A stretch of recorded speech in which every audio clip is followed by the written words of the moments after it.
चित्रपटसृष्टीतून एकापाठोपाठ एक दुःखद बातम्या समोर येत आहेत। 2024 या वर्षात अनेक दिग्गज कलाकारांनी अखेरचा श्वास घेतला आहे। अशातच आणखी एका अभिनेत्याचे अटॅकने मृत्यू झाले आहे। मित्रांनो, अभिनेता प्रणब चॅटर्जी यांचे निधन झाले आहे। हृदयविकाराच्या तीव्र झटक्यामुळे त्यांची प्राणज्योत मालवली।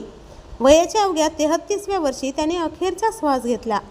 त्याने अनेक चित्रपटात काम केले होते, मात्र गेल्या काही काळापासून हव्या तशा कामाच्या संधी त्यांना मिळत नव्हत्या। डॉक्टरांच्या अहवालानुसार त्यांना अचानक हृदयविकाराचा तीव्र झटका आला, ज्यामुळे त्यांना तात्काळ रुग्णालयात पोहोचवण्यात येत होते, मात्र वाटेतच त्यांची प्राणज्योत मालवली। त्यांना काम मिळत नसल्याने गेल्या काही दिवसांपासून ते कामाच्या शोधात होते। यातच दिवसेंदिवस त्यांची प्रकृती अधिकच खालावत गेली आणि सकाळी अचानक त्यांच्या मृत्यूची बातमी समोर आली। त्यांच्या मृत्यूची बातमी समोर येताच मनोरंजन विश्वातून मोठा शोक व्यक्त केला जात आहे। तर आपल्या चॅनलच्या परिवारातर्फे अभिनेते प्रणब चॅटर्जी यांना भावपूर्ण श्रद्धांजली। मनोरंजन विश्वातील असेच महत्त्वपूर्ण अपडेट्ससाठी चॅनलला अजून तरी सबस्क्राईब केले नसेल तर नक्की सबस्क्राईब करा।